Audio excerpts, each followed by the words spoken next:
The rain came down sideways that night, the way it only did in that particular valley, warm and red where it met the clay. He could hear it on the leaves above him, a sound like static, like a radio dying. The man he was dragging weighed more than anything he had ever carried, and his arms had stopped feeling like his arms an hour ago, and the mud pulled at his boots with every step, as though the earth itself had decided this was far enough. This was where both of them would stay, but the man was still breathing. Shallow, ragged, each breath separated from the last by a silence long enough to make you count. But breathing, so he kept moving. Left knee down, right boot planted pull. Left knee down, right boot planted pull. The rain filled the grooves his knees left in the mud and erased them before he had moved 3 feet, as though none of this was happening, as though the jungle had already decided to forget. He did not look back at the man's face. He had learned early that you did not look at their faces when you were the one doing the pulling. You looked at where you were going. You fixed your eyes on the dark space between 2 trees 30 yards ahead, and you pulled toward that space, and when you reached it, you found the next dark space, and you pulled toward that one. 30 yards, then 30 more. That was the only arithmetic that mattered.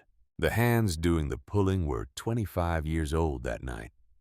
They did not know yet what they would become. They did not know about the arthritis that would come in the left index finger starting around age 50, or the way the skin would thin over the knuckles until every vein showed blue and distinct like rivers on an old map. They did not know that 60 years later, those same hands would be resting on a table in Kentucky holding a glass of beer in the yellow light of a room that smelled of old wood and something close to peace. They only knew the mud, the weight, the 30 yards. Walter Briggs set his glass down on the table and looked at his hands. The Pilsner caught the bar light and held it amber and still. The foam had mostly settled, just a thin white ring around the inside of the glass, and he watched it for a moment, the way a man watches something he has looked at so many times. It no longer requires thought, only presence.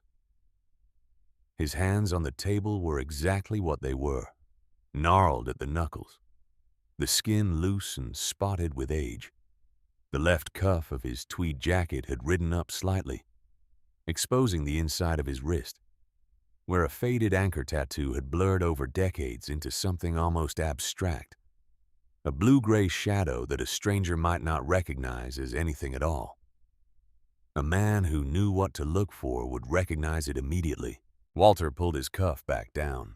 He was 82 years old, and he sat in the same chair every Tuesday and Thursday at the same corner table at VFW Post 724 on the corner of Millbrook and Sycamore in Harlan, Kentucky.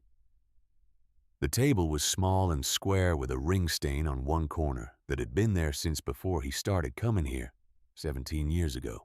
The wall behind him was exposed brick dark red, and above his head hung a framed photograph of men standing in front of a Huey, squinting into a sun that no longer existed in any sky.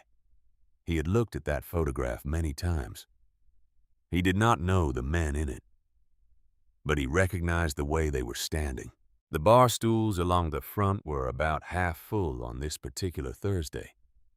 A television mounted in the corner above the liquor shelf was showing a college football game with the sound turned low.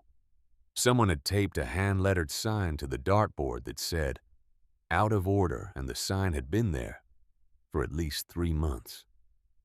A ceiling fan turned slowly overhead, not quite keeping up with the work it had been asked to do.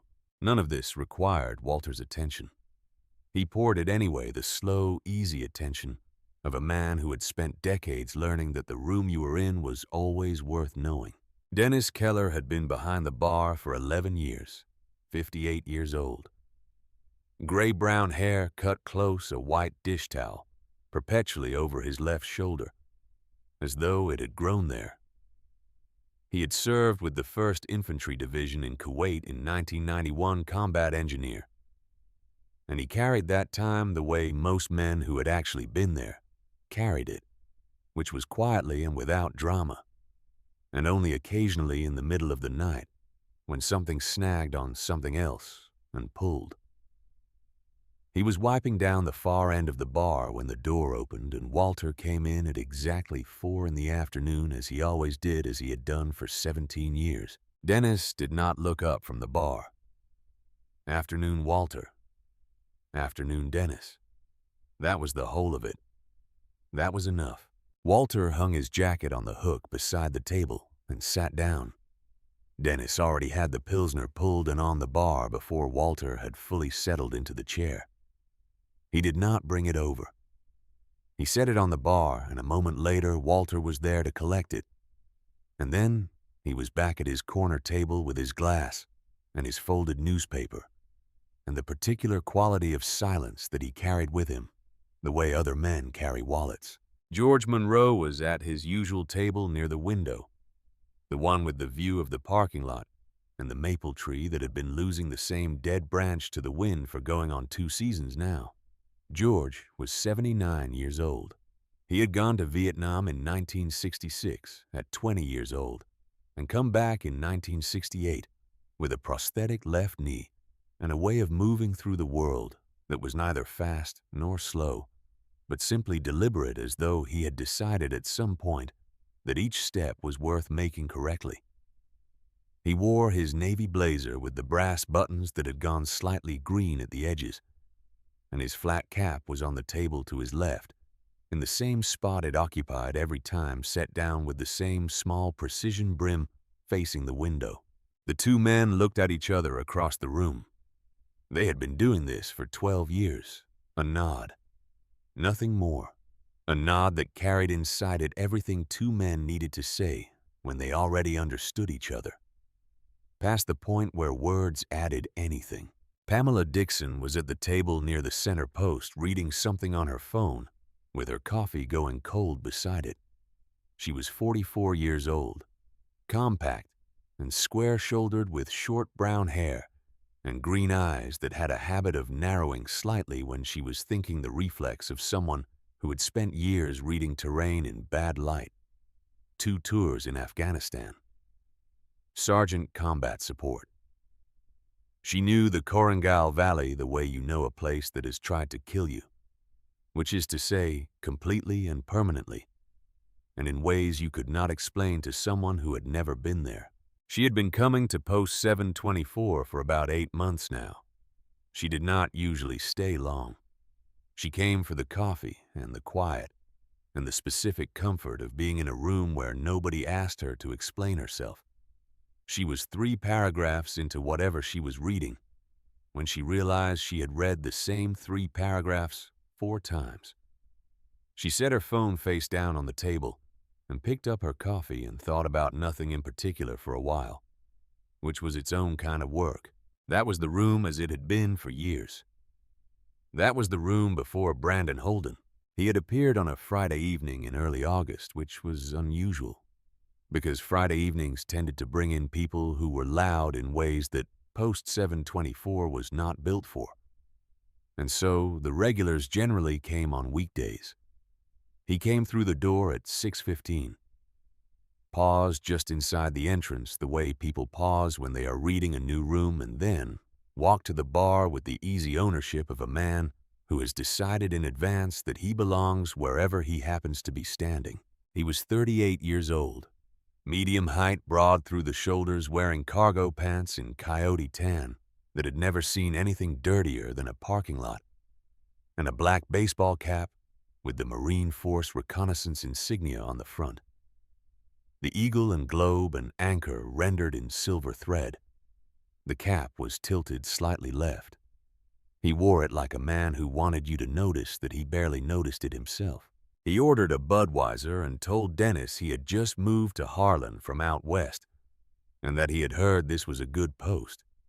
Dennis gave him the beer and took his money and told him what he told anyone who asked that question, which was that it was the kind of place where people came to drink beer. The man laughed.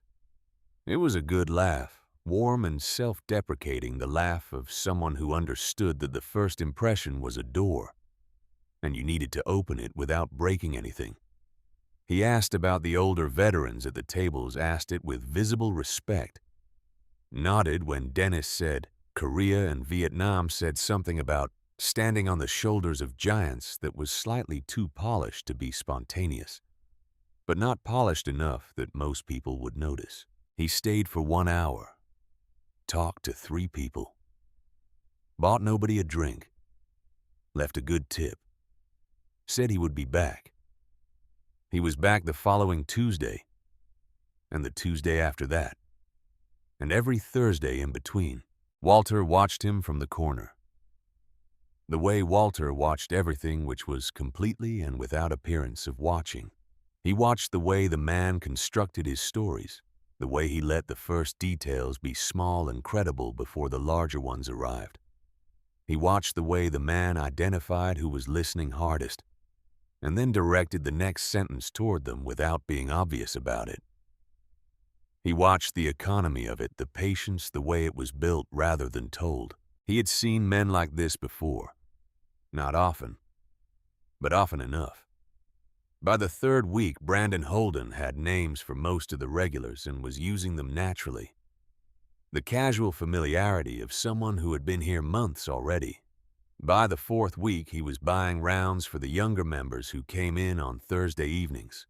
By the 6th week, he had found Travis Weaver.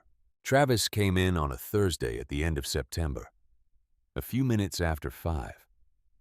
He was 26 years old, and he had been out of the Army for 8 months, after 2 deployments, one to Mosul and one to Khost Province, and he had not fully figured out yet what he was supposed to do with himself in the space that had been left behind. He worked at an auto shop on the east side of town, good with his hands, and the work was honest, and the hours were regular, and he was grateful for both of those things in a way he could not quite say out loud. But the work stopped at 5, and the evenings were long and quiet, in a way that the evenings in Coast had never been, and quiet had turned out to be harder than noise. He chose a table against the back wall, sat with his back to it. His eyes swept the room before he sat down, cataloging exits and occupants in under 3 seconds. And then he made himself stop doing that and look at the baseball game on the television instead. He ordered a beer and drank half of it, and watched the game and did not watch the game. Brandon Holden materialized beside him with 2 beers and pulled out a chair without asking. He said he could tell Travis had just come home. Said it the way a doctor states a diagnosis, not unkindly. Said 8 months out was the strange territory, the part nobody warned you about, too far from it to explain, and not far enough to understand. Travis looked at him for a long moment, measuring. Then he said both. Iraq and Afghanistan, 101st. And Brandon nodded the way someone nods when they already knew. He said he had done 3 tours. Force Recon. Korangal Kunar, the mountains along the Pakistani border where the wind came off the peaks cold enough to turn water to ice in an open canteen by midnight. He said it without drama, the flat recitation of someone reporting facts. He said he understood what it was like to sit in a room full of people and feel like you were watching them through glass. Travis did not say anything for a moment. Then he said, "Yeah, that was all." That single word and the length of the pause before it were enough. Over the following weeks, Travis became part of the group that assembled around Brandon on Thursday evenings. There were 5 of them at the regular peak, maybe 7 on a good night. Cody and Marcus, 2 men in their early 30s who had not served but who liked the energy Brandon brought to a room that had previously run at the frequency of a library. Earl Gallagher, a machinist in his 40s who came in after his shift and mostly listened. A man named Ray who appeared 2 or 3 times and then stopped coming. And Travis, who sat closest to Brandon and who had gradually begun to seem to those watching from a distance like a man who had handed something over and was not entirely sure what he had given away. Brandon's stories grew larger by increments. That was the craft of it. Each week, the new installment arrived with one or two details that pushed slightly further than the previous version.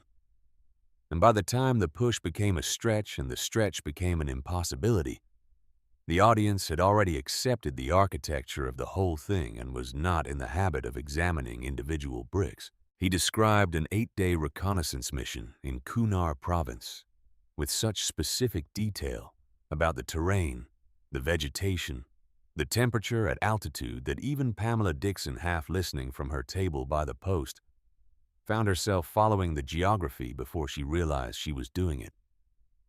And then he described the approach route. She set her coffee cup down. The approach he was describing came from the northwest, across a ridgeline that he called the Broken Saw. She knew that ridgeline.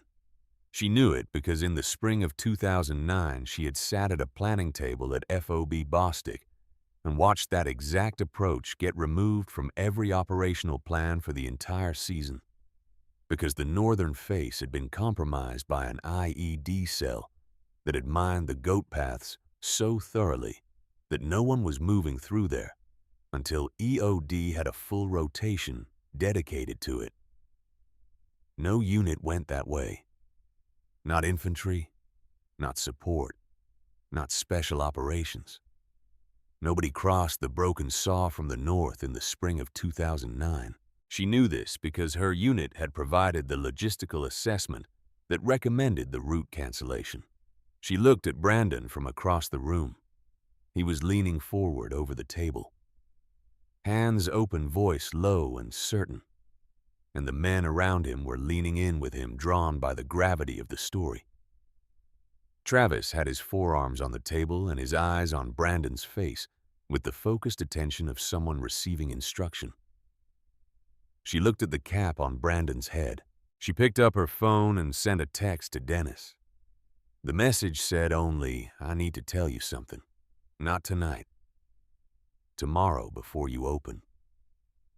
Dennis read it from behind the bar.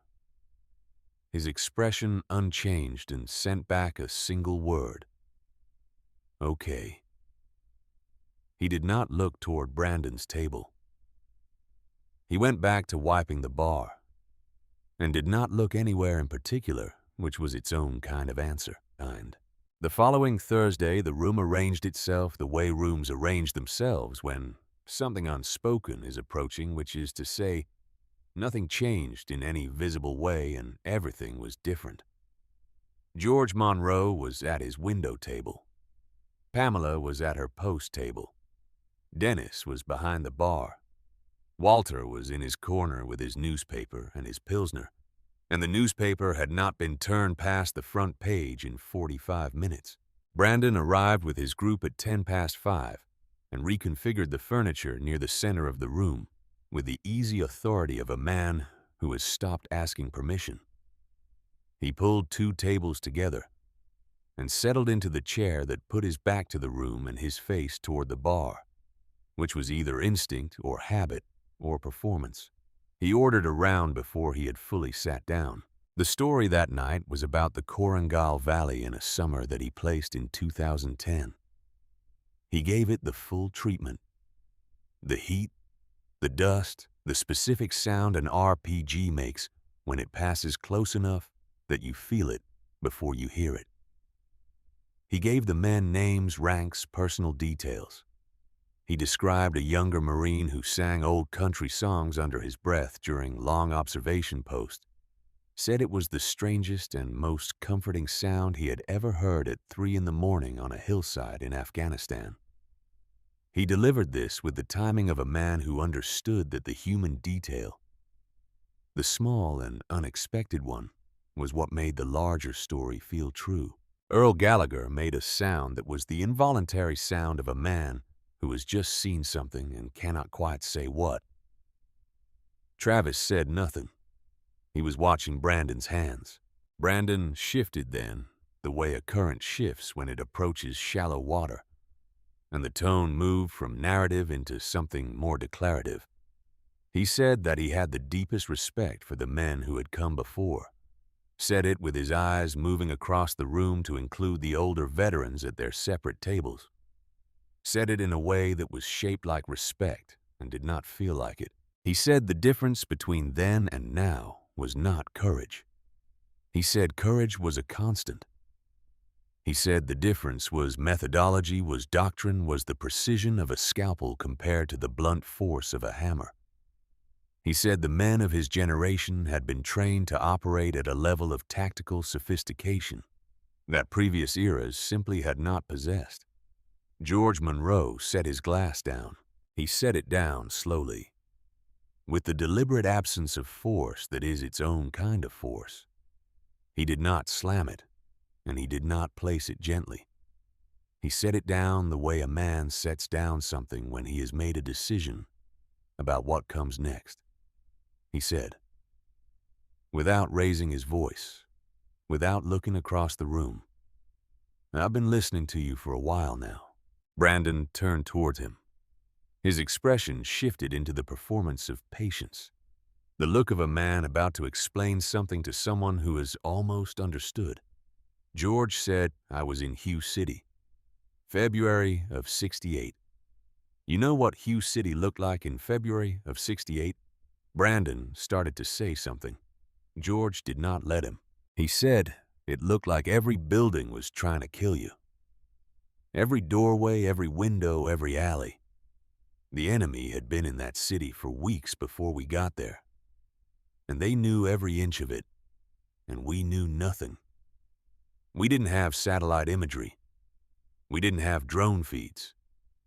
We had a rifle, a radio that worked when it wanted to, and the man next to us." He paused. He said, "I left my knee on a street in Hugh City.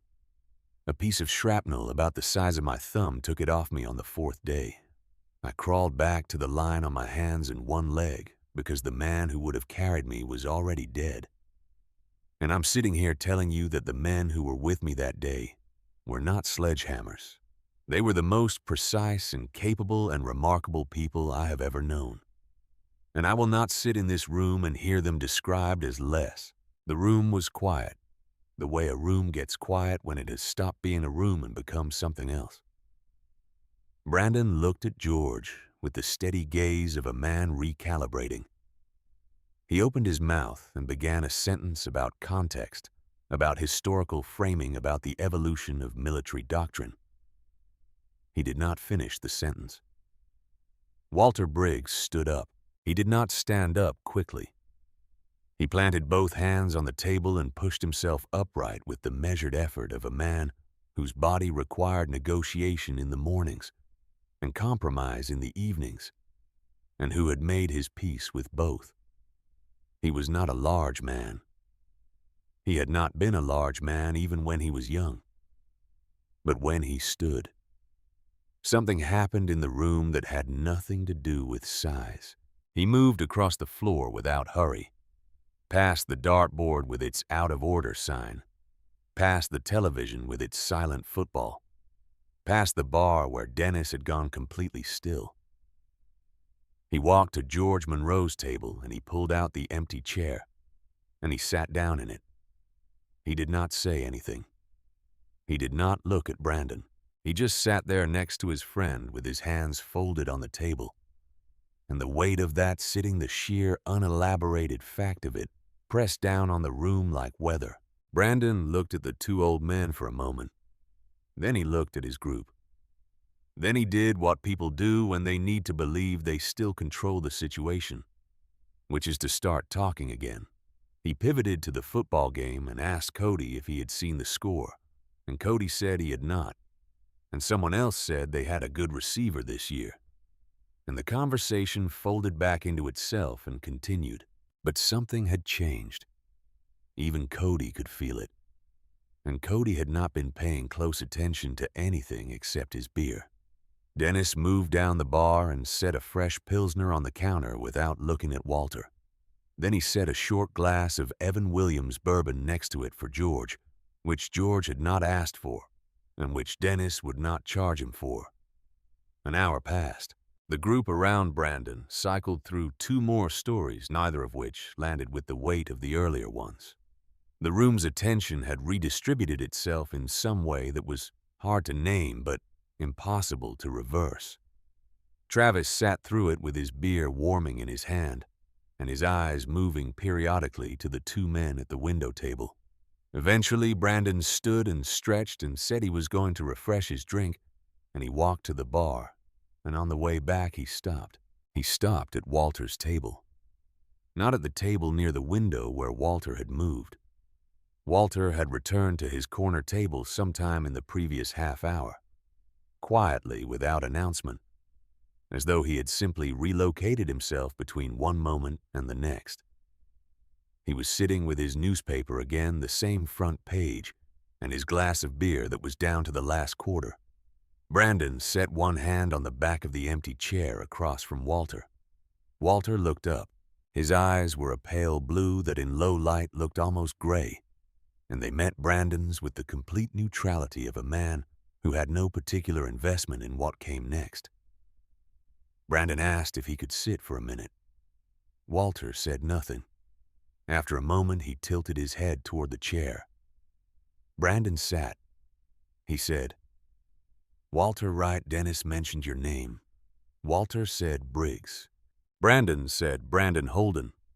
He offered his hand. Walter took it one brief shake and released it. Brandon put his hand back around his glass. He asked what branch. Walter said Marines. Brandon's eyes moved to the old man's jacket collar and back. He said, "Semper Fi." "What years?" Walter said, "long time ago." Brandon smiled the easy, warm smile. He said, "Vietnam." Walter didn't answer immediately. He looked at the bar, then back at his glass, and there was something in the angle of his head that was not evasion, but was something older and more settled than that. He said, "Long time ago." His voice was dry not from age alone, but from something structural, like a man who had economized on words for so long that the voice had shaped itself accordingly itself. Brandon nodded with the performance of understanding. He began to talk about his own service, the modest version, the one calibrated for an unfamiliar room. He mentioned Kunar with the ease of a man dropping a key onto a table, not presenting it, just placing it where it could be seen. He mentioned night movement. He mentioned close quarters work. He mentioned the particular loneliness of reconnaissance. All of it shaped into a form designed to invite recognition. Walter listened, or appeared to listen. His face offered nothing. That was what Brandon would think about later, if he thought about it at all. Not the absence of admiration which he could work around, but the complete absence of reaction, which was something different. You could not fill an absence. You could only sit in it. He said, "I imagine a lot of what you went through was different from what we were dealing with. Different era, different tech. Must have been tough without the advantages we had." He said it with the smile still on, the voice calibrated to respect. Walter looked at him then. Actually, looked at him the way he had not quite done before, a direct and unhurried examination that lasted exactly as long as it needed to, and stopped before it became confrontational. He said, "People who know how to stay quiet. Those are the ones who usually have something real to say." Brandon considered this for a moment, trying to determine which direction it was pointing. Then Walter reached into the inside pocket of his jacket and produced his wallet. It was old leather, dark and worn smooth at the edges. He opened it, and from the innermost fold he drew out a photograph. Black and white, folded in half, the paper yellowed and soft at the creases. He unfolded it and set it on the table in front of him. He looked at it. Not at Brandon, at the photograph. From where Brandon sat, he could see part of the image. Two men standing beside some kind of equipment jungle behind them, a sky that was very white from overexposure. One of the figures was blurry at the edges the way figures get in old photographs when they had been moving. The other was sharp and still facing slightly away from the camera. Brandon's gaze went to the photograph, and something moved through his face quickly, the way a shadow moves when a cloud crosses the sun. It was not guilt. It was not recognition.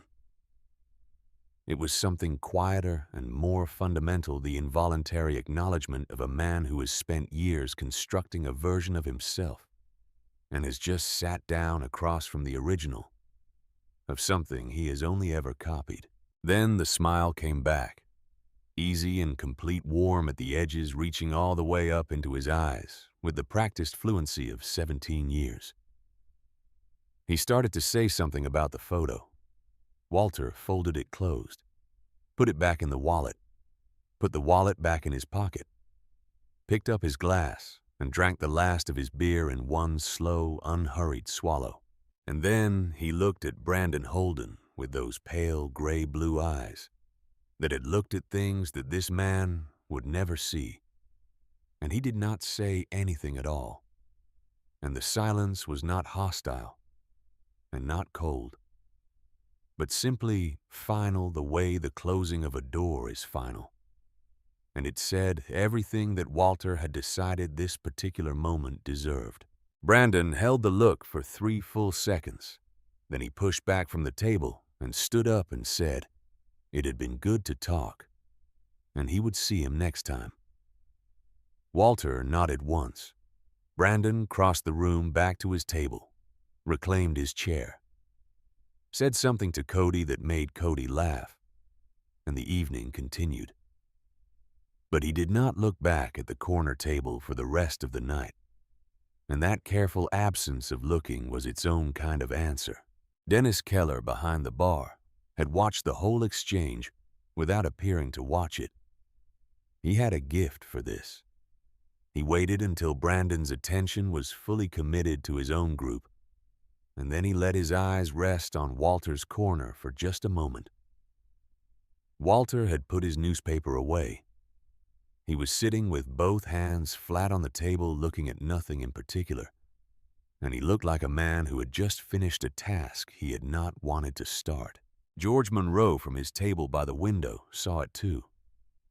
He said nothing. He picked up the small bourbon that Dennis had poured for him and drank a careful sip and set it back down and let the evening go on around him. This man who had lost his knee in a street in Hugh City and who had never once felt the need to describe the sound it made. The door opened twice in the next half hour, letting in cold air, and 2 strangers who looked around decided this was not what they were looking for, and left. The football game ran through its 4th quarter on the silent television. Somebody's phone buzzed against a tabletop. Travis Weaver sat in his chair and stared at the label on his beer bottle and felt something shifting in the floor beneath him. Something slow and structural. The way you feel the ground move before you understand what is moving. He was not yet sure what it meant, but he had been in enough situations to know the feeling of a thing about to change, and this was that feeling, and it did not go away. 3 weeks before the night everything changed. Travis Weaver started keeping a list. He did not write it down. He kept it in the part of his head that had once been used for tracking patrol routes and memorizing the faces of men he needed to recognize in the dark. The part that apparently did not stop working just because the war had. He kept it the way you keep things you are not yet ready to call what they are. The first item on the list was the captain who changed ranks. Brandon had mentioned his commanding officer 4 separate times across 4 different stories, and the man's rank had been different each time. Not dramatically different. Not enough to trigger an immediate alarm, but different. The way small structural errors are different from surface errors. A surface error was a mistake. A structural error was a sign that the structure itself had been built wrong, that the details were being invented in the moment rather than remembered from a fixed truth. The second item was a date that did not line up. The third was a geographic detail about Kunar province that Travis had no specific knowledge to contradict. But that scraped against something in the back of his mind, some half-remembered briefing or conversation or late-night talk with another soldier. The kind of thing you absorbed without cataloging and could not retrieve on command, but could not entirely dismiss either. He sat with these items in the list and told himself he might be wrong. Told himself that combat memory was notoriously unreliable, that he himself had misremembered dates and names and the order of events, that this was the nature of it, that you did not get to keep everything in sequence and everything accurate, that the brain made choices under pressure about what to hold on to. And the choices were not always the right ones. He told himself this on Tuesday. He told himself this again on Thursday. On the second Thursday of October, he stopped telling himself. It was not a single thing. It was the accumulation of the items on the list reaching a weight that his willingness to explain them away could no longer support. Brandon was in the middle of a story about a resupply run that had gone wrong outside a firebase in Kunar, and he was describing the firebase's location with the casual specificity of a man reporting a fact, and something in the description was wrong. In a way Travis could not immediately name, but also could not ignore a wrongness that sat in the geography. The way a crack sits in a wall visible once you have seen it, and impossible to unsee. He set his beer down on the table.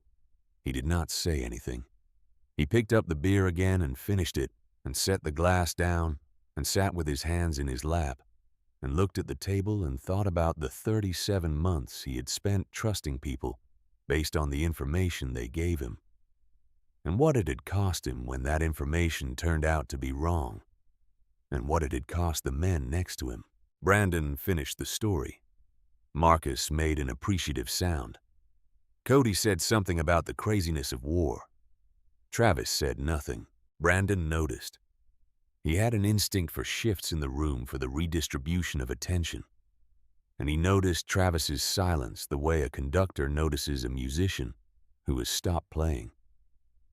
He looked at Travis with the assessing look, the one beneath the easy warmth, and then he pivoted the way he always pivoted forward into the next story, the next installment.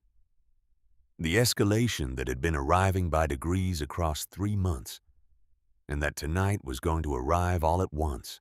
He had been watching the two men at their separate tables all evening. George Monroe with his navy blazer and his careful bourbon. Walter Briggs in the corner with his newspaper and his single glass of Pilsner that he nursed for 2 hours with the patience of a man who understood the value of making a thing last. He had watched them with the particular attention he gave to things that had not yet yielded to him. And tonight he had decided to stop approaching them indirectly. Tonight he was going to bring the room to him. He started talking about doctrine, about the evolution of reconnaissance operations from the mid-century forward, speaking with the authority of someone who had studied the subject and had mistaken study for experience, which was an error that looked like knowledge until you placed it next to the real thing.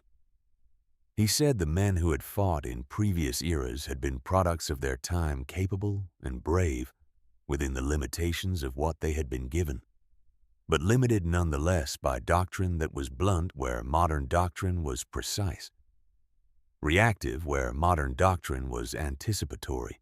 George Monroe turned his head and looked at him. Brandon did not stop.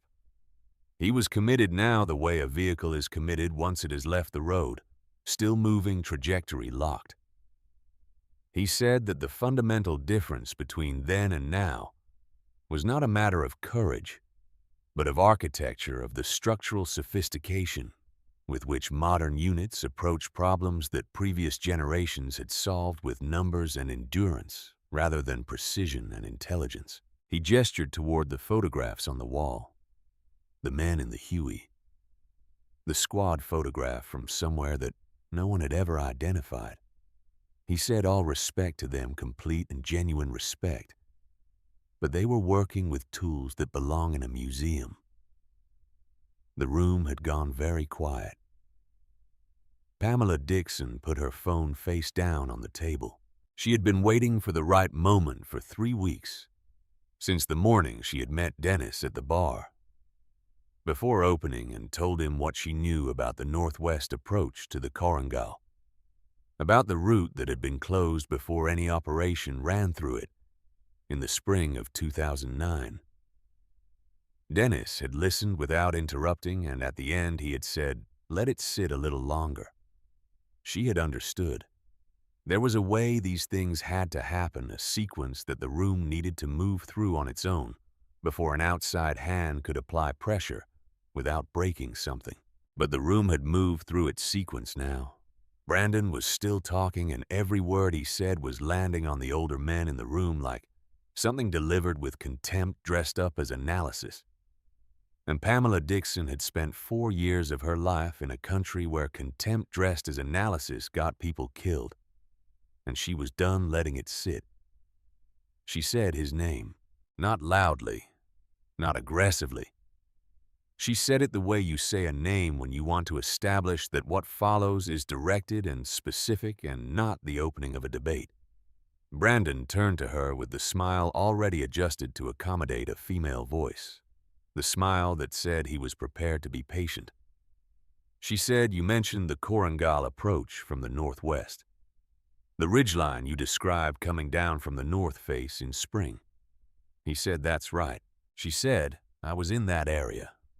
Spring of 2009, forward operating base, Bostic logistics and combat support. I worked the planning table for every operation that touched the Korengal corridor that season." Brandon held the smile. She said, "No unit crossed that ridgeline from the north in the spring of 2009. The approach was taken off every operational plan in February after EOD confirmed the northern goat paths had been seeded end to end. Nothing went through that approach until the following year. The table had gone silent in a way that was different from the silences earlier in the evening. This was not the silence of a room being entertained. This was the silence of a room paying close attention to something that mattered. Brandon said combat memory isn't always precise about routes. Pamela said, "I'm not talking about combat memory. I'm talking about the planning documents I helped produce. The approach you described was physically off the table. No one went through it." He said there were operations that didn't go through official channels. She said, "I know what those operations look like too." The support requirements still came across my desk. Something shifted in Brandon's face. Not dramatically. Not in a way that Cody or Marcus would have caught. But Dennis caught it from behind the bar, and George Monroe caught it from his table, and Walter Briggs, sitting in the corner with his newspaper folded in his lap, went very still, in a way that was different from his usual stillness. Brandon turned the shift into a different kind of energy. He was good at this. He had been doing it his whole life, converting one thing into another thing faster than the room could track. And he had been doing it for long enough that it was nearly seamless. He drew breath and changed his posture, and when he spoke again, his voice had the particular texture of a man who has decided that the best response to being questioned is to become larger. He said that he understood why someone in a support role might not have visibility into every operation that ran through a given corridor. He said it with the careful diplomacy of a man making a distinction that was designed to sound respectful and to land like a verdict. Pamela looked at him. She said, "I didn't say I had visibility into every operation. I said I knew the terrain. And the terrain you described doesn't match the approach you're claiming." Brandon looked around the room. He was reading it the way he always read it, the constant calculation. He saw Pamela, who had the quiet certainty of someone who had been here before and was not going to be moved. He saw Dennis, who had not moved from his spot behind the bar, and whose expression had shifted into something that was not quite neutral anymore. He saw George Monroe, who was watching him with the patient attention of a man who has all evening and no particular anxiety about how it ends. And he saw Walter Briggs, Walter had not looked up from the table. He was sitting with his hands folded in his lap, the newspaper folded beside his glass, and his posture had not changed, and his expression had not changed, and he had said nothing and done nothing since Brandon had begun the evening's performance. And Brandon had been watching him long enough to understand that this stillness was not absence. It was accumulation. Brandon Holden made a decision. He made it the way people make decisions that they will later describe as instinct, when what they really mean is that they had been moving toward it for longer than they realized, and the final step arrived before they had fully thought through where it was going to land. He picked up his beer. He walked across the room. He stopped in front of Walter's corner table. Walter looked up. Brandon said, "I know you've been sitting over here listening all night." Walter waited. Brandon said, "And I appreciate that. I do. The older generation, the men who built the foundation, I have nothing but respect. But you'd have to admit that what we were dealing with, what my generation was dealing with in the mountains over there, that's a different world from what your era saw. No offense, just reality." Walter did not say anything. Brandon took one more step, and his voice dropped into the register that he used when he wanted to sound like he was being honest at personal cost. The register that said, "I am telling you this because I respect you enough to tell you the truth, even when it's uncomfortable." He said you wouldn't know anything about it. What we were doing, the recon work, the real stuff. That's not a criticism. It's just a different era, different world. He said it and let it sit, and waited for the response that would tell him what he had. The room went quiet in the way rooms go quiet when everyone present understands simultaneously that something has just been done that cannot be undone. Frank Donovan, a Gulf War Marine who had been sitting at the end of the bar for the better part of the evening, put his glass down on the counter. He did not say anything. He just put the glass down with a firmness that was addressed to no one and everyone. Dennis Keller stopped moving entirely. George Monroe looked at the table in front of him, and Walter Briggs sat with Brandon's words settling around him like sediment, settling to the bottom of still water, slow and inevitable, and finally at rest. He was not angry. This was the thing that would have surprised anyone watching who expected the old man to bristle, to stiffen, to fire back. He was not angry. He was something quieter and more complete, a man who has just had confirmed something he had understood for some time. And the confirmation arrives not as a wound, but as a kind of finality. He looked at Brandon Holden standing over him, and he saw the cap with its silver thread emblem, and he saw the cargo pants that had not been broken in by anything harder than a sidewalk, and he saw the practiced warmth in the eyes that did not go all the way down, and he saw beneath all of it a man who was afraid of something he could not name and had built the whole elaborate construction to stand between himself and the fear. He had known this kind of man before. The names changed. The era changed. The fear was always the same. He thought about Russell. He had thought about Russell 1,000 times over 60 years, and he had never said the name out loud. In this building or any other building had never told anyone about the 3 hours in the mud, or the arithmetic of 30 yards, or the way the man had died 3 days later in a field hospital outside Hugh, while Walter was 17 miles away doing something he could not talk about then and had never talked about since. He thought about what Russell's face had looked like in the half-dark of that jungle night, turned sideways in the mud, one eye pressed into the earth, and one eye open toward a sky he could not see. He thought about what it meant to carry something like that and to sit in a room with someone who wore borrowed credentials and called it the same thing. And then something else moved through him, something that arrived from a different direction, and he looked away from Brandon and across the room to where Travis Weaver was sitting. Travis had not moved. He was sitting with his hands flat on the table now, and he was looking at Brandon. And the look on his face was the look of a man who has been adding things up for a long time and has finally arrived at the total and does not like the number. It was the look of a young man who is standing at the edge of something difficult and has decided to step forward anyway. Walter recognized that look. He had worn it himself once, a long time ago in a room nothing like this one. Something loosened in his chest, quietly without ceremony, like a knot worked loose by water. He felt it, noted it, and let it be what it was. The next generation. Still there. Still capable of the step.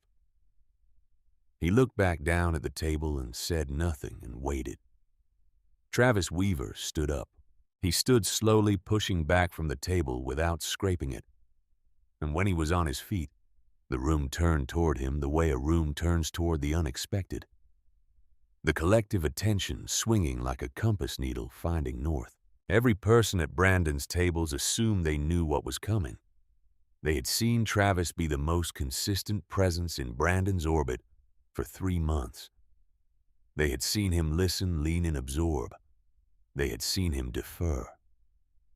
Brandon himself looked at Travis with the slight relaxation of a man receiving expected reinforcement, his shoulders settling by a fraction, his chin lifting. Travis looked at Brandon for a long moment. Then he said, "I was in the Korengal." His voice was flat and clean, the voice of a man giving a report. He said, 2010, 7 months, 101st Airborne Charlie Company as a private first class working my way to specialist.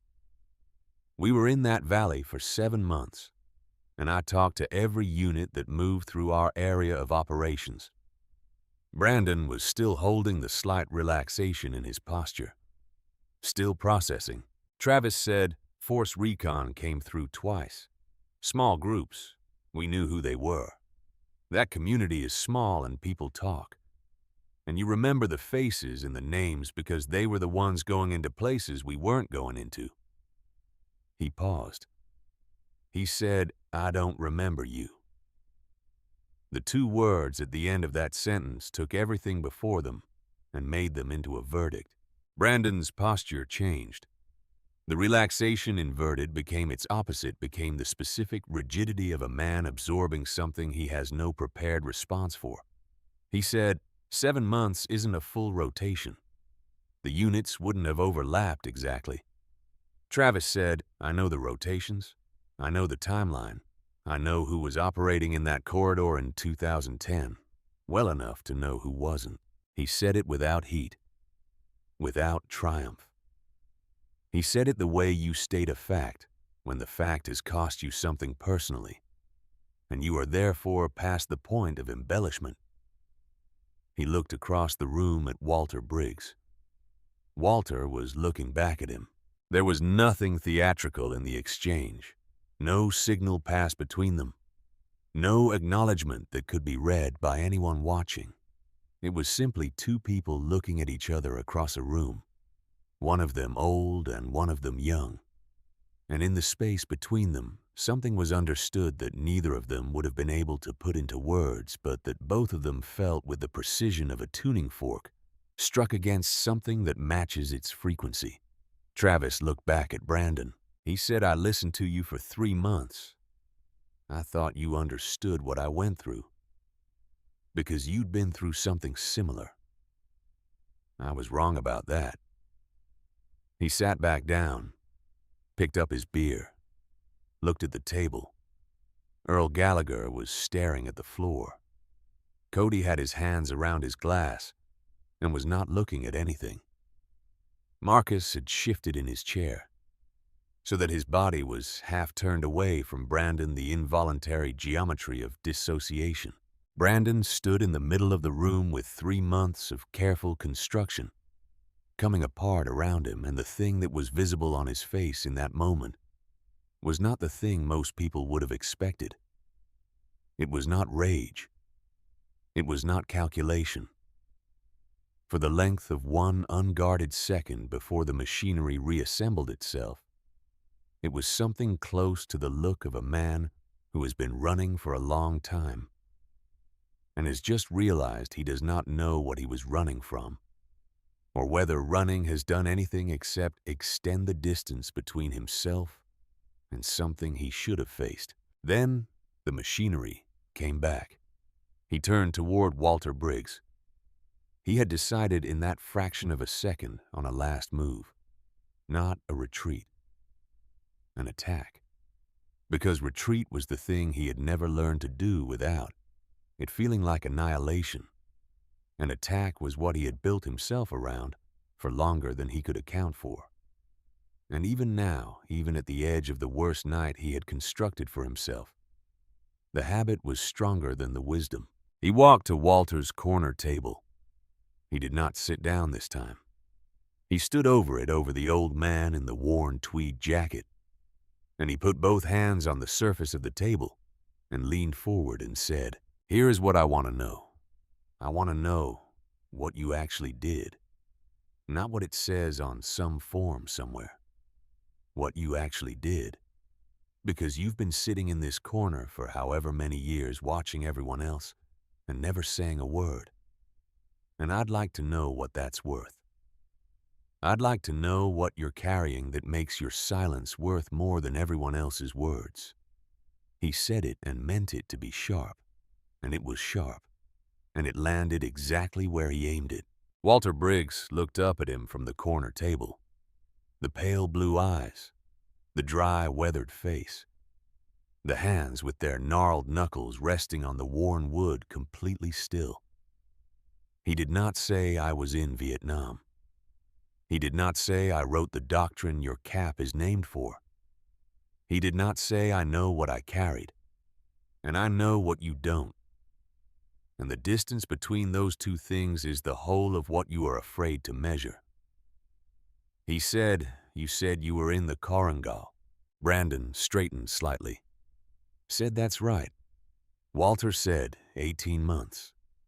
Brandon said, "That's right." Walter reached over and picked up his glass. He did not drink from it. He held it the way you hold something when you need your hands to be occupied, while your mind is working through something with great precision. He set the glass back down. He looked at Brandon Holden with the complete attention of a man who has very little left to prove, and has therefore developed the rarest of all luxuries, which is the freedom to simply observe. He said, "Observation post Kilo, Paktika Province." Brandon said nothing. Walter said there was a dog. The room contracted. Every person in it felt it, the sudden drop in the atmospheric pressure of the space, the sense that the air had become denser without moving. Walter said a stray, female, gray and white, one ear up and one down. Second platoon found her in the spring and kept her. Everyone on that hill knew her name. He looked at Brandon. He said, "What was her name?" The silence that followed was not like the silences earlier in the evening. The earlier silences had been pauses in a conversation, the natural spaces between words where breath is gathered and thought is organized. This silence was different.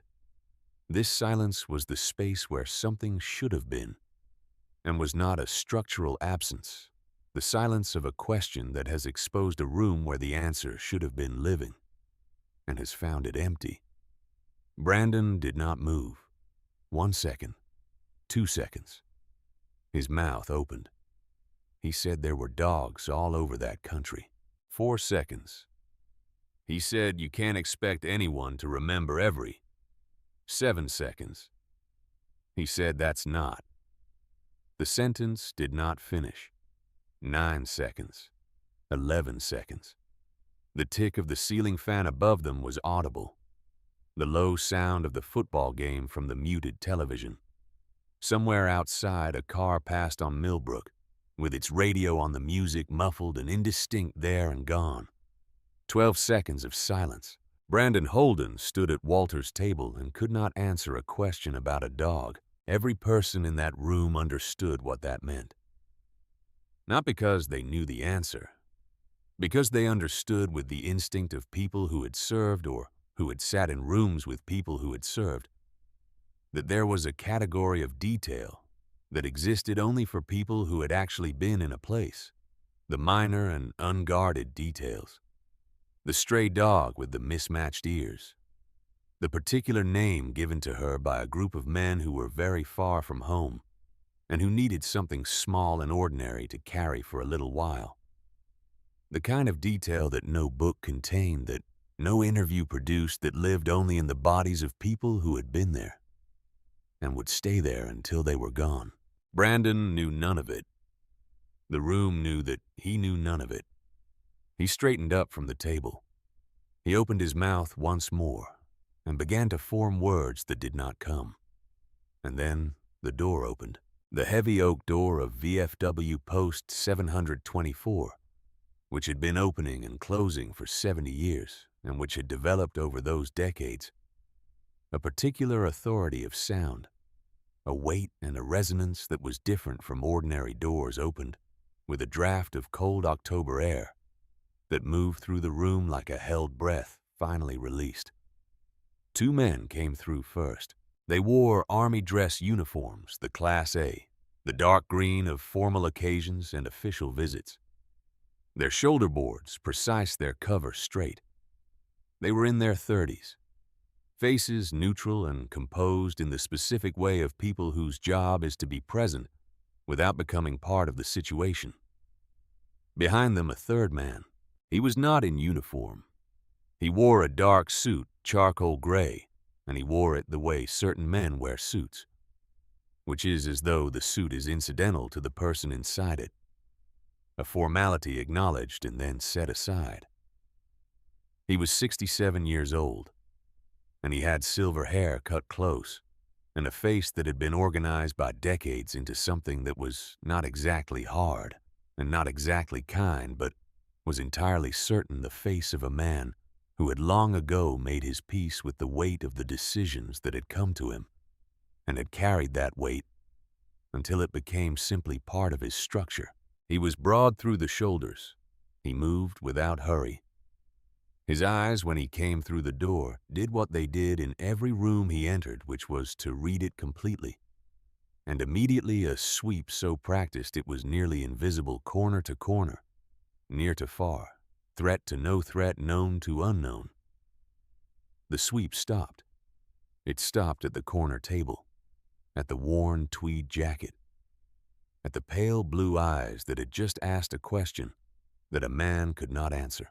Henderson, the post commander, was already moving toward the door, his voice running ahead of him, with the anxious velocity of a man who has been surprised by something he should have anticipated. He said a name, General Steele. He said something about not expecting, about an honor about. The man in the gray suit did not look at Henderson. He was already walking, past the bar where Dennis Keller had gone completely still, past the table where George Monroe was sitting with both hands around his glass, looking down at the surface of the table with an expression that was not surprise and not relief, but the particular quiet of a man who has been waiting a long time for something to be true, that he already knew was true.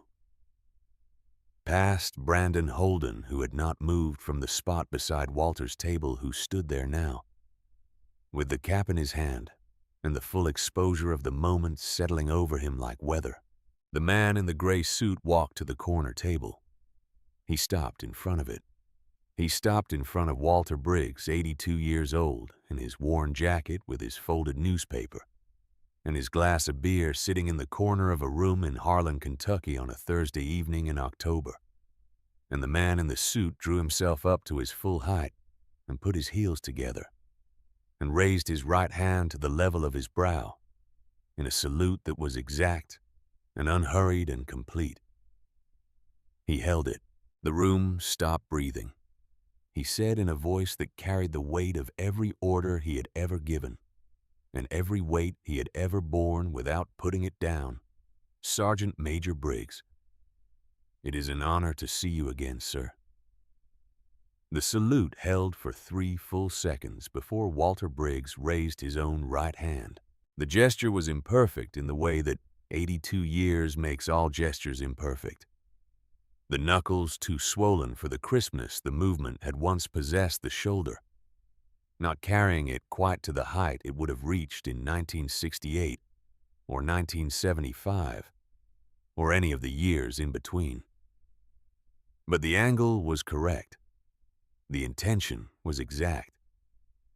And in the room where it happened, among the people watching it, happened the imperfection made it more rather than less. The way a scar makes the skin it inhabits more real than skin that has never been tested.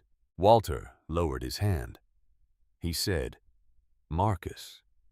His voice was the same dry, economical rasp it always was, but warmer, the warmth of a man who does not deploy it often, and means it completely when he does. He said, "It has been a long time." Raymond Steele lowered his salute. He said, "Too long, sir." He said it without performance, without the cadences of ceremony. He said it as a fact, with the particular weight of a man acknowledging a debt that has been accumulating for 40 years. Brandon Holden was standing 3 feet from this exchange. He had not moved since the door opened. He stood with the Marine Force reconnaissance cap in his right hand and his left hand open at his side, and his face had undergone the kind of change that faces undergo when the architecture beneath them gives way. Not a collapse, exactly. Not a visible crumbling, but a loss of the internal pressure that had been holding everything in its practiced position. The warmth was gone from his eyes. The easy confidence that had occupied his posture for 3 months had evacuated without announcement, leaving behind something smaller and uncertain that he did not know how to arrange into anything presentable. He was looking at the man in the gray suit, and at the 82-year-old man in the corner, and at the distance between his own understanding of the room and what the room had just become. And the distance was very large, and he had no map for it. Steele did not look at him yet. He pulled out the chair across from Walter, the same chair where Brandon had sat 3 weeks ago with his easy, borrowed authority, and he sat down in it with the careful respect of a man choosing his position deliberately, as though the chair itself required something from him. One of his aides moved to stand near the door.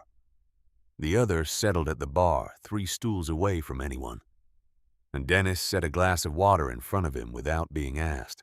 Henderson was still attempting to insert himself into the event, orbiting at a distance of about 6 feet, his voice running through half sentences about an honor and a surprise, and whether the general would like. Steele raised one hand from the table, a minimal gesture, 2 inches of movement that contained an entire grammar of command, and Henderson stopped talking and did not start again. Steele looked at Walter. He said, "I'm in town for the memorial dedication tomorrow morning. When I found out you were sometimes here on Thursdays, I had to take the chance. Walter said you drove out of your way. Steele said I drove 50 miles out of my way." He paused, and something moved through his face that had nothing to do with the formal register of the conversation. He said it was not far enough. The room was still not breathing normally. The people in it were doing the thing that people do when they have witnessed something they do not fully understand, but can feel the weight of which is to be very quiet and very present, and to try not to disturb the air any more than necessary. Earl Gallagher had his hands flat on his thighs. Cody was looking at the table. Marcus had turned his chair completely and was facing the corner with an expression of open, uncomplicated reverence that was perhaps the most honest thing he had worn all evening. Travis Weaver stood at the edge of his table and watched General Raymond Steele sit across from Walter Briggs and felt something shifting in the ground beneath him that was not the disorientation of earlier in the night, but its opposite, a foundation revealing itself beneath the surface. George Monroe sat at his window table and did not look at either man. He looked out the window at the parking lot and the maple tree and the dead branch that was still hanging by whatever thread of bark had been holding it for 2 seasons now.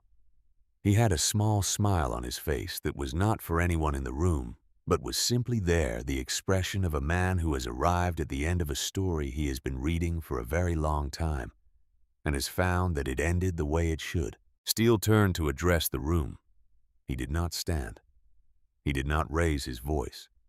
He simply shifted his body in the chair slightly and looked at the people in the room with the steady, unhurried attention of a man who has given speeches in front of senators and joint chiefs, and who has understood for years that the most important audiences are never the largest ones. He said, "Most of you don't know who this man is." He meant it as a statement of fact, not a rebuke. He let it stand for a moment before he continued. He said Walter Briggs served in the Marine Corps from 1961 to 1985. He did not serve in force reconnaissance. He was among the small group of men who created it, who built the operational doctrine from the ground up in the early 1960s, when the concept was still being argued over in conference rooms at Quantico. The training protocols, the insertion methodology, the after-action frameworks that every force recon unit still uses. His work is in all of it. He paused. He said he did 4 tours. He spent more time behind enemy lines than most men spend deployed in their entire careers. He was wounded 3 times and reported none of them until the wounds were severe enough that he could no longer conceal them from the corpsmen. He carried men out of places that were not survivable more than once, and he never mentioned any of their names in any document that was not classified, because he did not believe that carrying a man out of a bad place was something that required documentation. Dennis Keller put both hands on the bar and looked at them. Steele said in the spring of 1983, "I was a 25-year-old officer on a classified operation in Lebanon. I will not describe the details of that operation even now. What I will say is that I made a decision that was wrong in the way that young officers' decisions are sometimes wrong, which is confidently and completely. Walter Briggs, who was 40 years old and who had seen everything I had not yet seen, spent the better part of a night correcting my error. He did so at a cost that I did not fully understand at the time because he did not tell me about it until 3 days later, when I noticed that he was moving with a care that he had not been moving with before." Steele stopped. The room waited. He said he had taken 2 rounds in the process of doing what he did. He had not mentioned it. He had not slowed down. He had simply done what needed doing and then continued. He looked at Walter. Walter was looking at the table. Steele said I asked him afterward why he had not told me. He said that the mission was not finished yet, and that he did not see the value in providing information that would complicate the decision-making of the people who needed to make decisions. That was the complete answer. That was all he offered. He let that settle into the room and stay there. Then he turned and for the first time since entering the building, he looked directly at Brandon Holden. Brandon had not moved. He was still standing in the same position, cap in hand, and the thing that was visible in his face now was something that went beyond the dismantlement of the evening's performance. It was the look of a man standing in a room where the actual dimensions of something have just been revealed to him for the first time. And the actual dimensions are so much larger than the space he had been occupying, that the contrast is itself a kind of answer to questions he had never been willing to ask. Steele said the emblem on that cap belongs to men who earned it. It belongs to the men who built what it represents, and the men who carried what it means into places where it cost them something real. It does not belong to performance. It does not belong to stories. And it does not belong to someone who cannot answer a simple question about where he claims to have stood. He said it without cruelty. He said it with the clean finality of a man stating a boundary that has existed for a long time and has simply not been stated aloud until now. He said, "Take it off." The two words landed in the room like something structural, not a request and not a suggestion, and not the kind of command that allows for the negotiation of tone, the kind that expects obedience not because of rank but because of what is true.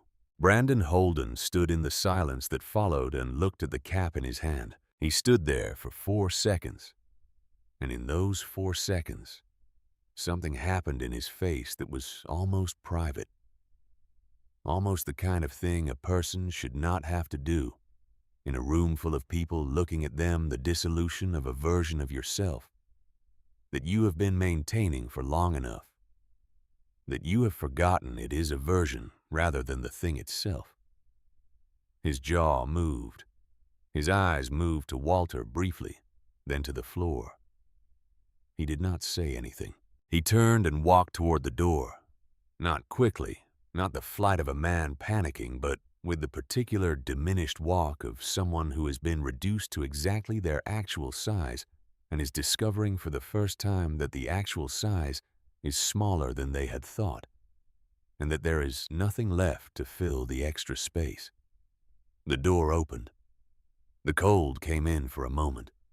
The door closed. The cap was not on his head when he left. He was still holding it in his right hand, and he carried it out with him into the October night, and the room did not see him again. For a moment after the door closed, no one spoke. Then Dennis Keller came out from behind the bar. He came out from behind it with the deliberate movement of a man who has been waiting for a specific moment and has recognized that the moment is now. He was not looking at Walter. He was not looking at Steele.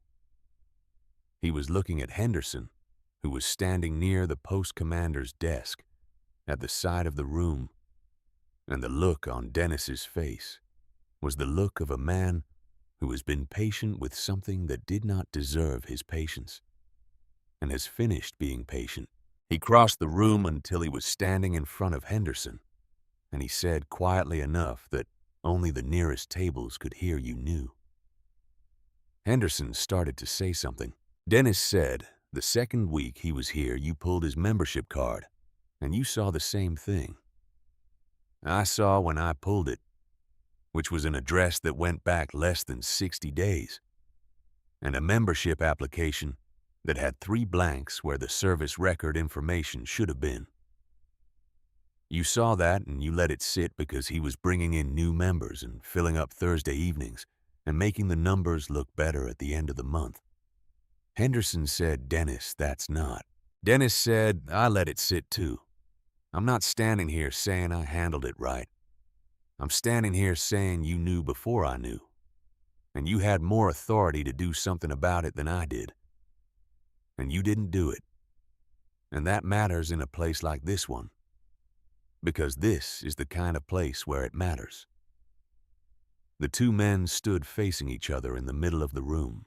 Henderson was 51 years old, and he had served 4 years in the Navy in the early 90s. And he had never been in combat, and he knew it, and Dennis knew it.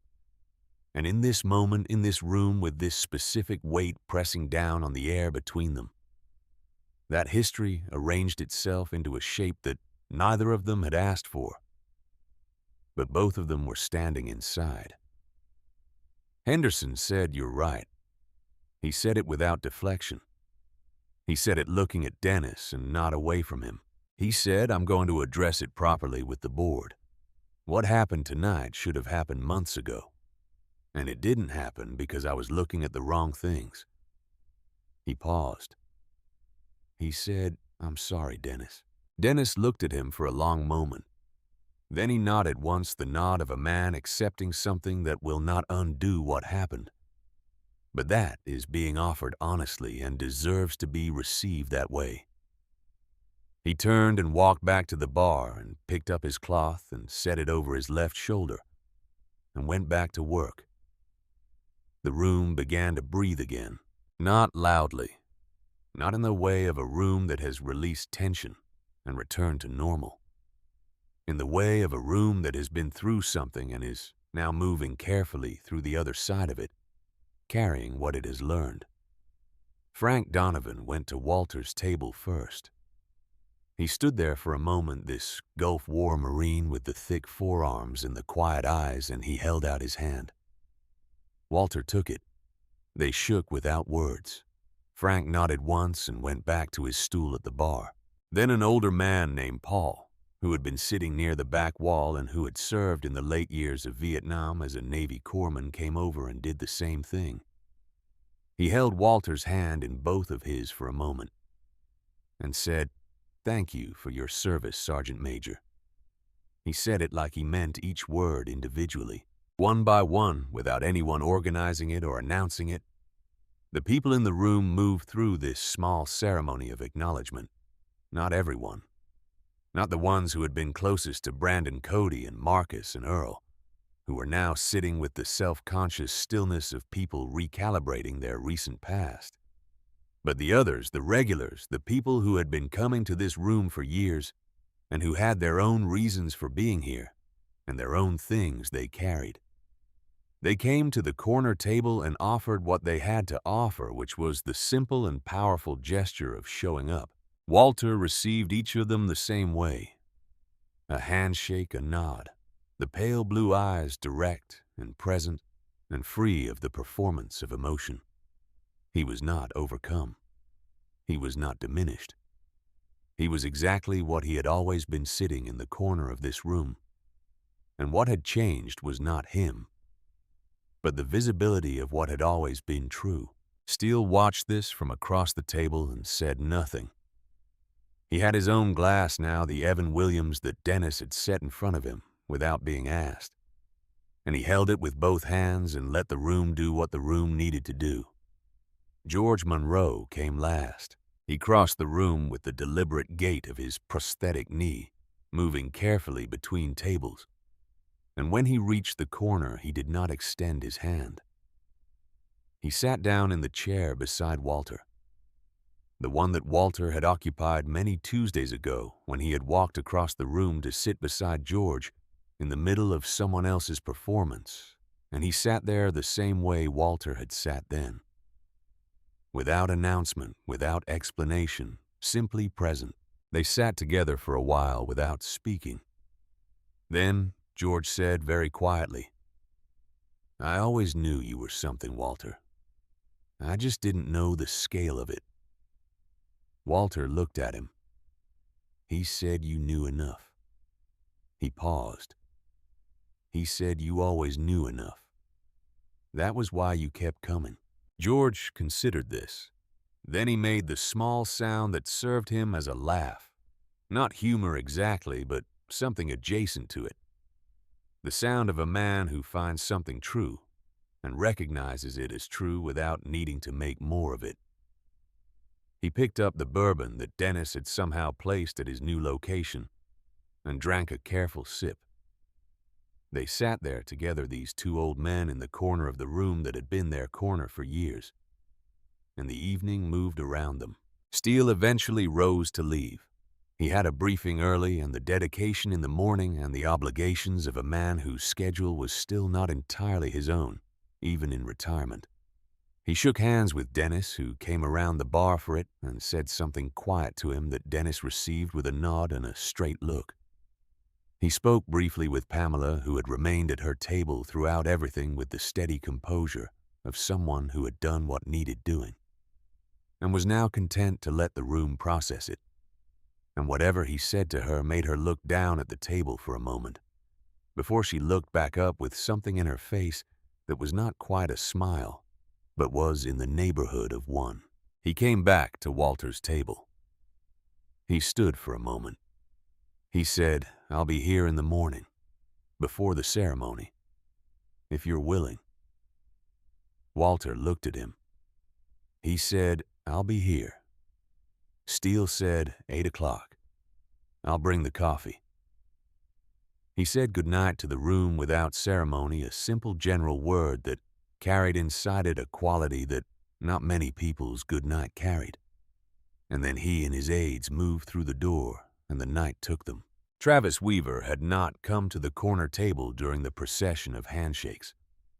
He had sat at his table and watched everything the full span of the evening from his arrival to the current silence.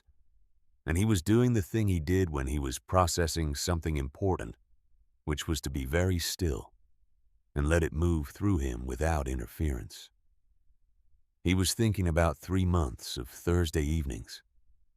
He was thinking about what he had wanted Brandon to be, and why he had wanted it, and what that wanting said about the thing he was still trying to find his way through the long corridored aftermath of coming home from a war that did not stop being a war just because you had left it. He was thinking about the list he had been keeping in his head, the items that had accumulated past the weight his willingness to explain them could hold.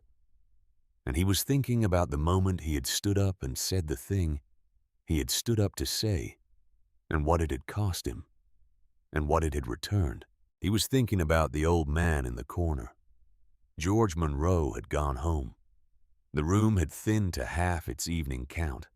Dennis was doing the quiet work of closing, moving through the habitual choreography of a man who had done this 10,000 times, and whose body knew the steps without instruction. Travis stood up. He carried his empty glass to the bar, first set it down, and said goodnight to Dennis, who looked at him with the specific look he had given Travis since the moment Travis had stood up and spoken. Not approval exactly, closer to recognition, the look of someone who has revised their assessment of a person upward, and has not yet finished deciding what the new assessment means. Then Travis crossed the room to the corner table. Walter was still sitting. His beer was long finished, the glass empty and pushed to one side. He was sitting with both hands on the table, and his eyes somewhere in the middle distance, not absent but interior. The focused inwardness of a man going through something methodically. He looked up when Travis stopped beside the table. Travis said, "Can I sit for a minute?" Walter said, "Sit down." Travis sat. He put his hands around the empty glass he had brought out of habit, and then realized it was empty, and set it aside and folded his hands on the table instead. He looked at Walter and then at the table and then at Walter again. He said, "I should have said something sooner." Walter said, "You said it when you were ready to say it." Travis said, "I let it go too long." Walter said, "You were working through something." He said it without judgment, as a description of a process, rather than a verdict on the pace of it. He said, "You don't always know right away when something is wrong. Sometimes you have to let the wrong thing show you its whole shape before you can see it clearly." Travis was quiet for a moment. He said, "I needed someone to understand what it was like over there." He paused. He said, "I thought he understood it." Walter said, "I know." He said it the way he said things, simply and without elaboration.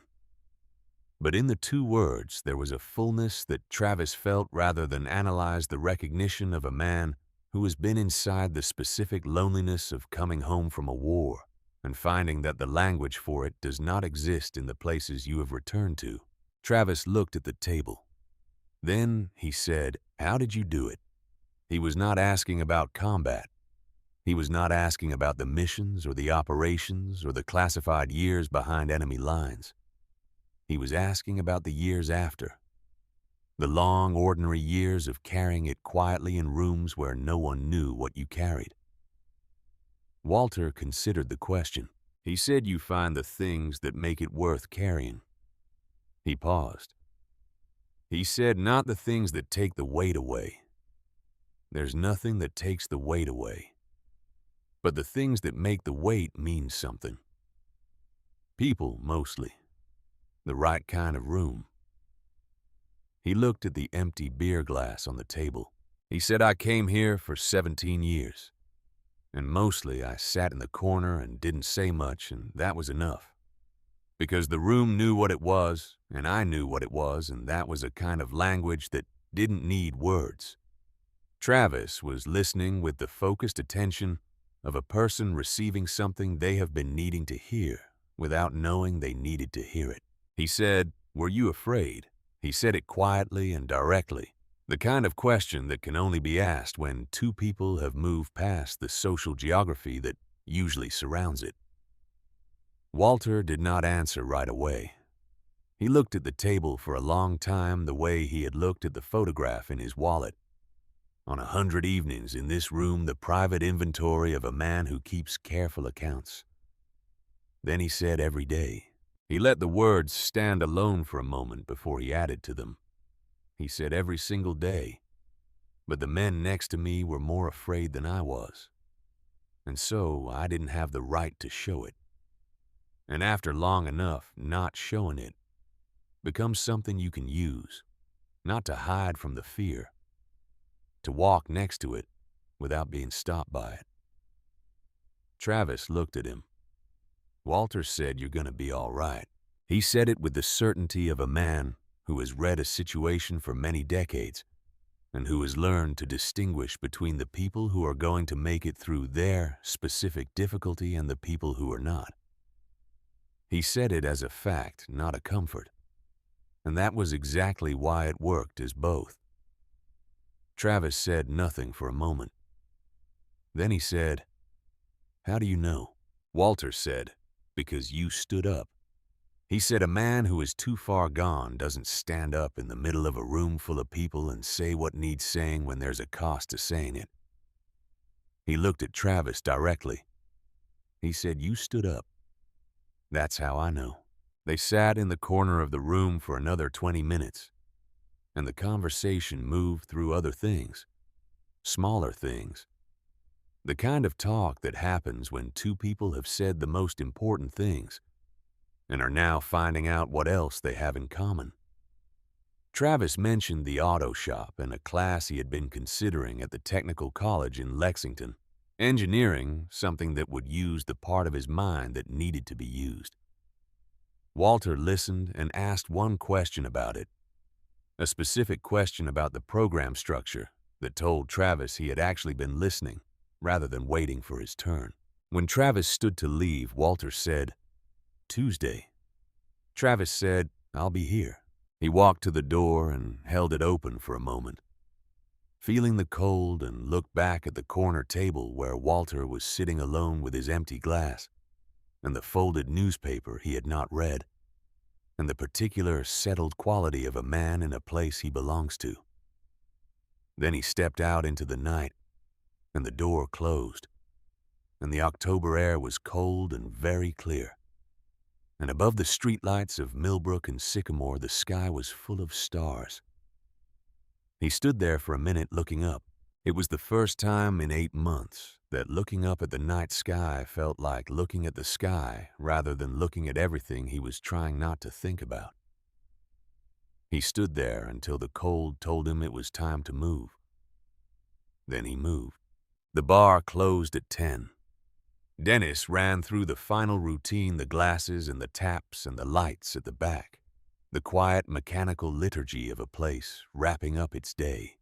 Walter was the last to leave, as he often was, though tonight the lateness was different from the usual lateness, which was simply the lateness of a man with nowhere particular to be.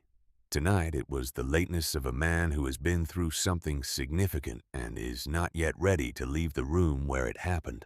Dennis walked him to the door. At the threshold, Walter stopped and said, "Thank you, Dennis." Dennis said for what Walter said for 17 years of not asking. Dennis was quiet for a moment. Then he said, "I figured you'd tell me when it mattered." Walter said it never seemed to matter enough. Dennis said it mattered to me. He paused, and the pause had something in it that 17 years of counter-distance and shared Thursday afternoons had built up to without either of them knowing. He said it always mattered, Walter.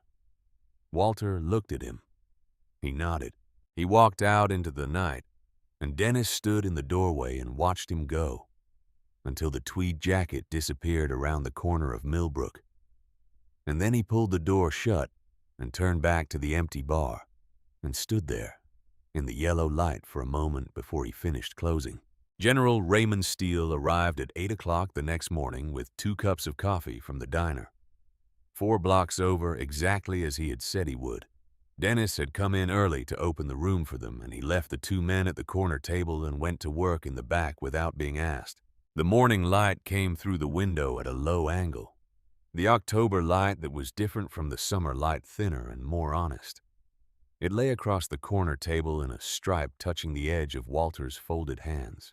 They drank their coffee and talked about the memorial, about the names that would be on it, about the men they had known, who were not alive to see their names in stone. They talked about the ones who had made it home, and the different ways of not making it home, that had nothing to do with the battlefield.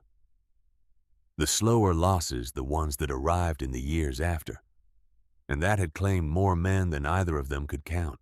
Then Steele set his cup down and said, "I need to ask you something directly." Walter looked at him. Steele said, "I called your doctor in Lexington. He wouldn't tell me anything doctor-patient. But I've sat across from enough people in enough rooms to know what I'm looking at, Walter. I've seen it in your face since I walked in last night. You're sick." The morning light lay across the table between them. Walter said yes. He said it without qualification. The same way he had always delivered difficult information as fact, with the precision of a man who has made his peace with the thing he is reporting. Steele said how long. Walter said, "I've been certain for 14 months. He paused. He said, "I suspected before that." Steele said, "What does the timeline look like?" Walter said, "The doctor is honest with me because I asked him to be. Probably another 8 to 14 months of being mostly myself. After that, it gets harder to say." Steele absorbed this. He looked at Walter, this man he had known for 40 years who had put 2 rounds into himself at 40 years old to bring a 25-year-old officer home from a night that should not have been survivable. And he said nothing for a long time, because there was nothing yet that was adequate. Then he said, "You should let people help you." Walter said, "People help me fine when I need help." He said, "The issue is not help. The issue is the way people look at you once they know." Steele said, "Walter." Walter said, "I know you understand this. You have sat in enough rooms where people look at you a specific way because of what you represent, and you know the difference between being seen and being looked at. I come here twice a week. I sit in that corner. I drink 1 beer and I read the paper. And I am part of this place." He paused. He said, "If people know I stop being part of it, I become the other thing. The thing they are careful around. The thing they are managing toward a conclusion." Steele said, "And you'd rather be the thing in the corner." Walter said, "I would rather be what I have always been in that room, for as long as I can be it." The morning light moved incrementally across the table as the earth carried them both around toward noon. Steele said, "I understand." He said it with the specific weight of a man who actually did, who had sat in rooms where he was the person everyone arranged themselves around, and who knew the exhaustion of that, the cost of being a fixed point in other people's navigation. Walter picked up his coffee. He drank a slow, careful sip. He said, "I thought about stopping. Coming here."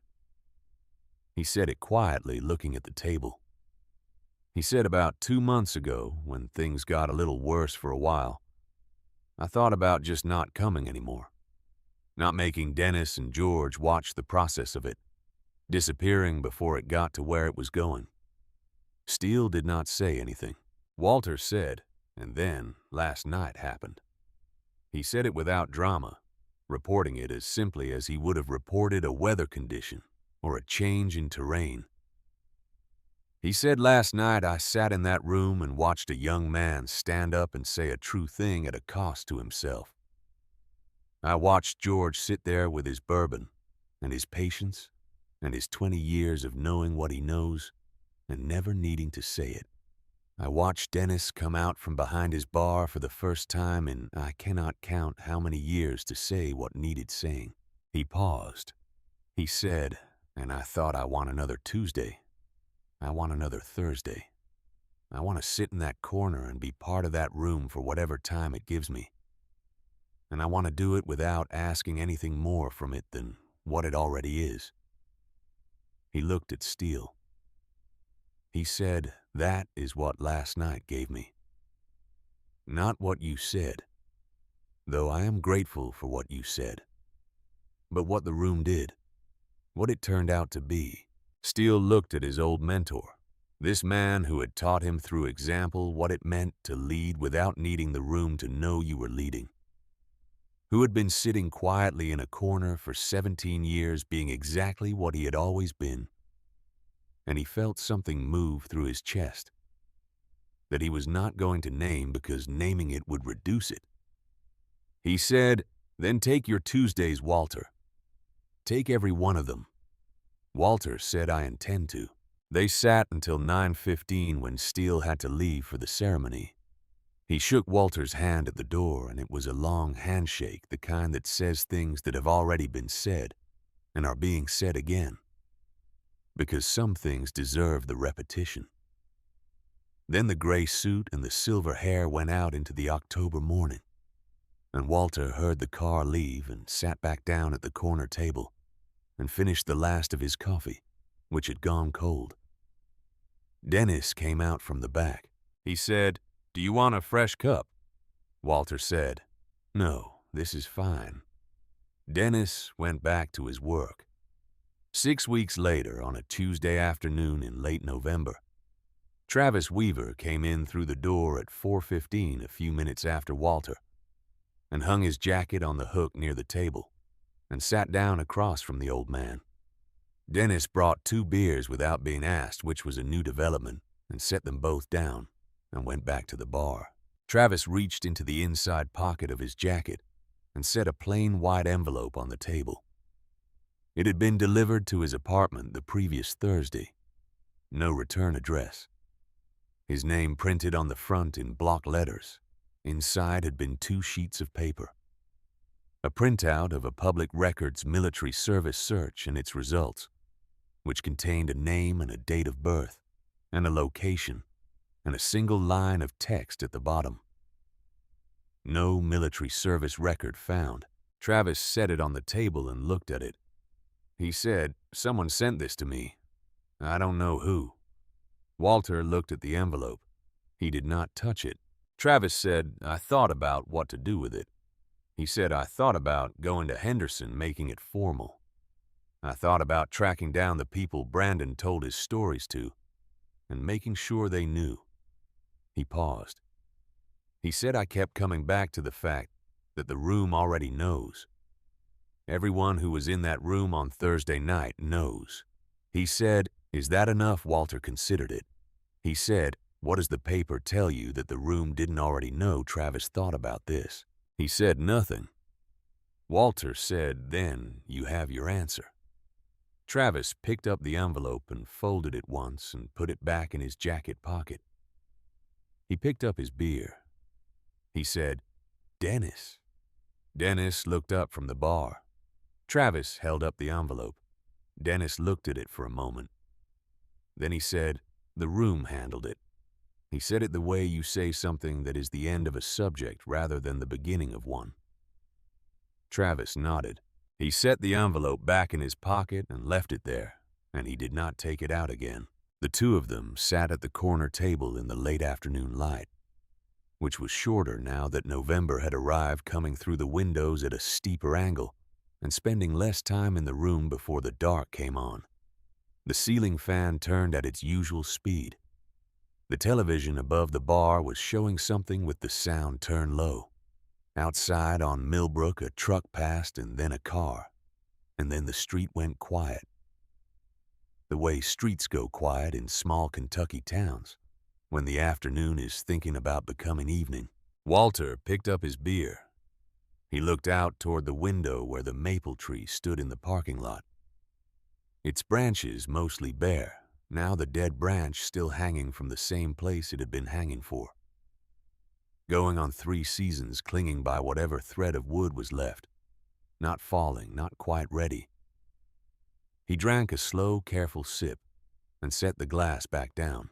He said not to Travis exactly and not to the room, but to something in the direction of the window and the bare tree and the particular quality of November light that came through old glass and fell across worn tables in rooms that had been standing longer than most of the people in them. Some things hold. Travis heard him. He did not ask what he meant. He already knew.